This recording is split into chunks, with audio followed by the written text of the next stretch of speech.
Item ಯಾವುದೇ ಇರಲಿ try ಮಾಡಿ ಆಚಿ ಚಿಕನ್ ಮಸಾಲಾ. ಒಬ್ಬ ಸ್ನೇಹಿತ ದಿಲೀಪ್ ರಾಜ್ ಹೆಸರು ನನ್ನ ಕಿವಿಗೆ ಮೊದಲು ಬಿದ್ದಿದ್ದು ಬಹುಶಃ 1999 2000ಅಲ್ಲಿ. ಆಗ ನಟರಂಗ ಅಂತ ಹೇಳಿ ನಮ್ಮ ತಂಡ, ಒಂದು ರಂಗಭೂಮಿಯ ತಂಡ, ಅಲ್ಲಿ ಸಿರಿಸಂಪಿಗೆ ಅಂತ ಹೇಳಿ ನಾಟಕ ಒಂದು ಮಾಡಬೇಕಾಗಿತ್ತು ದಿಲೀಪ. ಆಗ ETV ಶುರು ಆಗ ಕಾಲ ಅದು 99. ಅಲ್ಲಿ ಯಾವುದೋ ಸೀರಿಯಲ್ ಕಮಿಟ್ ಆಗಿದ್ದರಿಂದ ನೆಕ್ಸ್ಟ್ ಡೇ ಬರೋಕ್ಕಾಗಲಿಲ್ಲ ಅವನು. ಆಗ ಅವನ ಪಾತ್ರವನ್ನು ಒಂದು ದಿವಸದಲ್ಲಿ ಸ್ಟೇಜ್ ಮೇಲೆ ಹೇಗೋ ಮ್ಯಾನೇಜ್ ಮಾಡಿ ಅದೊಂದು ಆ ಗೌರವ ಅವನಿಗೆ ಸಲ್ಲಿಸಿದ್ದು ಒಂದು ತೃಪ್ತಿ ಇದೆ ಅಷ್ಟೇ. ಅದಾದ ನಂತರ ಒಂದಷ್ಟು ನಮ್ಮ ಕಿರುತೆರೆ ಧಾರಾವಾಹಿಗಳಿರ್ಬೋದು, ಸಿನಿಮಾಗಳು, ಅವನು ನಟಿಸಿದಂಥ ಚಿತ್ರಗಳು, ಗೆಳೆಯ ಅಥವಾ ಲವ್ ಗುರು, ತರುಣ್ಗೆ ನಾನು ಯಾವಾಗಲೂ ವಾಯ್ಸ್ ಕೊಡ್ತಿದ್ದೆ. ಸೊ ತರುಣ್ ಸಿನಿಮಾಗಳಲ್ಲಿ ಹೆಚ್ಚಾಗಿ ದಿಲೀಪ್ ನಟಿಸ್ತಾ ಇದ್ದ. ಜೊತೆಗೆ ಅವರ ಪ್ರೊಡಕ್ಷನಲ್ಲಿ ನಮ್ಮ ತಂದೆ ಕೂಡ ಆ್ಯಕ್ಟ್ ಮಾಡಿದರು.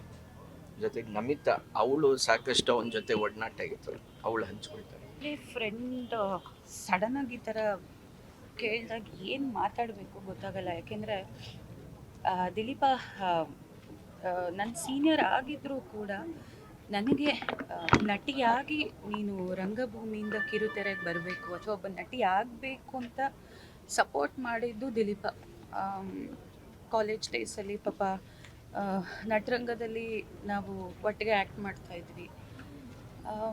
ಅವನು ರಿಹರ್ಸಲ್ಸ್ ಆದಮೇಲೆ ಸೇಫಾಗಿ ಕರ್ಕೊಂಡು ಬಂದು ನಮ್ಮ ಅಮ್ಮಂಗೆ, ಆಂಟಿ ನಮಿತಾನ ಸೇಫಾಗಿ ಮನೆಗೆ ಬಿಟ್ಟಿದ್ದೀನಿ, ರಿಹರ್ಸಲ್ ಆಯಿತು, ಚೆನ್ನಾಗಾಯಿತು, ಬಟ್ ಯಾವುದೇ ಕಾರಣಕ್ಕೂ ನಟನೆ ಅವಳಿಗೆ ಅದಾಗದೇ ಬಂದಿದೆ, ಬಿಡೋದಕ್ಕೆ ಹೋಗಬೇಡಿ ಅಂತ ಅಮ್ಮಂಗೆ ಹೇಳಿದವನು ದಿಲೀಪ. ಯಾಕೆಂದರೆ ನನಗೆ ಹೊಸದು, ನಮ್ಮ ಮನೆಗೆ ನಮ್ಮ ಇಂಡಸ್ಟ್ರಿ ಹೊಸದಿತ್ತು. ಬಟ್ ದಿಲೀಪಂಗೆ ನಾನು ಎಷ್ಟು ಏನಂತ ಹೇಳಿ ಗೊತ್ತಾಗ್ತಾ ಇಲ್ಲ. ಇವತ್ತು ಇಂಥ ಒಂದು ಬೆಳಗ್ಗೆ ಎದ್ದ ತಕ್ಷಣ ರಾಯರ್ ಫೋಟೋ ನೋಡಿ ನನಗೆ ಅಭ್ಯಾಸ, ಅದಾಗ್ತಿದ್ದಂಗೆ ಮೆಸೇಜ್ ನೋಡಿದ್ರೆ ಈಸ್ ನೋ ಮೋರ್. ಏನು ರಿಯಾಕ್ಟ್ ಮಾಡಬೇಕು, ಏನು ಅರ್ಥವೇ ಆಗ್ತಾ ಇಲ್ಲ.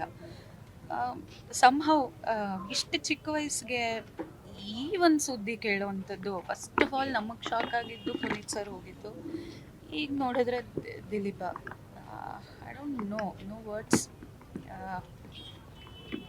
ದೇವರವರ ಆತ್ಮಕ್ಕೆ ಶಾಂತಿ ಕೊಡಲಿ. ಹೆಚ್ಚಾಗಿ ಅವರ ವೈಫು ವಿದ್ಯಾ ಮತ್ತು ಅವ್ರ ಕುಟುಂಬಕ್ಕೆ ದೇವರು ಧೈರ್ಯ ಕೊಡಲಿ ಅಂತ ಆಶಿಸ್ತೀವಿ.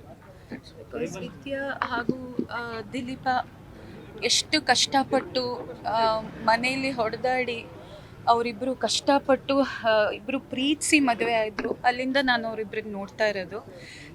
ಅದಾದಮೇಲೆ ತುಂಬ ಕಷ್ಟಪಟ್ಟು ಇಬ್ಬರು ಒಂದು ಬದುಕನ್ನು ಕಟ್ಕೊಂಡ್ರು, ಒಳ್ಳೆ family.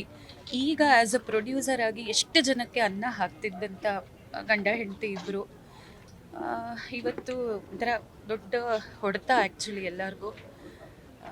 Vidya, please take care of your self.